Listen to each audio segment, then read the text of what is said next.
بسم اللہ الرحمن الرحیم۔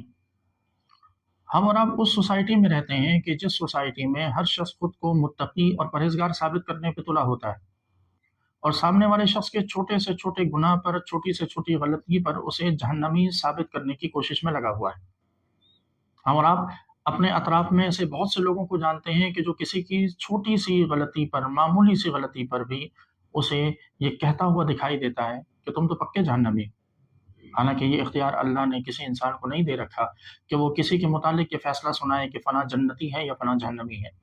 یہ اختیار اللہ رب العزت نے اپنے پاس رکھا ہے۔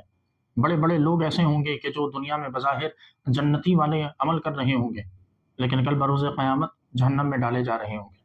اور بہت سے افراد ایسے ہوں گے کہ جن کے اعمال بظاہر دنیا میں جہنمیوں والے ہوں گے، لیکن کل بروز قیامت وہ محض اللہ کے فضل سے جنت میں داخل ہو رہے ہوں گے۔ اور رسول اللہ صلی اللہ علیہ وسلم کی حدیث مبارک بھی ہے کہ حضور نے ارشاد فرمایا کہ بہت سے لوگ ایسے ہوں گے کہ جو جنتیوں کے اعمال کرتے رہیں گے، کرتے رہیں گے، کرتے رہیں گے، یہاں تک کہ ان کے اور جنت کے درمیان ایک بالش کا فاصلہ رہ جائے گا۔ پھر تقدیر غالب آئے گی اور وہ جہنمیوں والے کام شروع کر دیں گے اور قیامت کے دن جہنم میں ڈالے جائیں گے۔ اور حضور نے فرمایا کہ بہت سے لوگ جہنمیوں والے کام کرتے رہیں گے یہاں تک کہ ان کے اور جہنم کے درمیان ایک بالش کا فاصلہ رہے گا، اور پھر تقدیر غالب آئے گی اور وہ جنتیوں والے کام کریں گے یہاں تک کہ وہ جنت میں داخل ہو جائیں گے۔ تو اس لیے ہمیں اپنے کسی بھی عمل پر اترانا نہیں چاہیے کہ ہم اپنے کسی عمل پر اتنا فخر میں مبتلا ہو جائیں، اتنا غرور میں مبتلا ہو جائیں کہ ہم دوسروں کو جہنمی سمجھ بیٹھیں اور اپنے آپ کو جنتی ہم اپنی زندگی میں اپنی زبانوں سے ڈکلیئر کرتے پھریں۔ ان چیزوں سے بچنا بڑا ضروری ہے۔ اللہ کے حبیب صلی اللہ علیہ وسلم کی سیرت ہو یا حضور کے صحابہ ہوں، کسی بھی عمل پر کبھی اتراتے یا فخر کرتے نظر نہیں آتے۔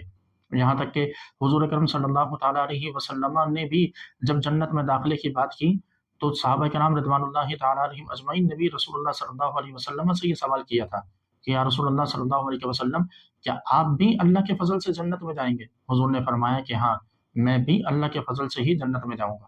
یعنی کوئی عمل وہاں کل بروز قیامت کام نہیں آنے والا اس انداز میں کہ ہم اس عمل پر اتراتے پھریں۔ ہاں، اللہ نے چاہا تو معمولی کام بھی جنت میں داخلے کا سبب بن سکتا ہے، اور اگر اللہ نے چاہا تو معمولی سے معمولی گناہ بھی جہنم میں داخلے کا ذریعہ بن سکتا ہے۔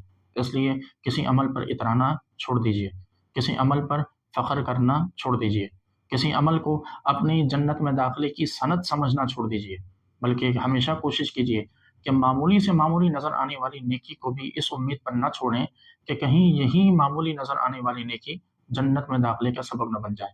والسلام علیکم ورحمۃ اللہ تعالیٰ وبرکاتہ۔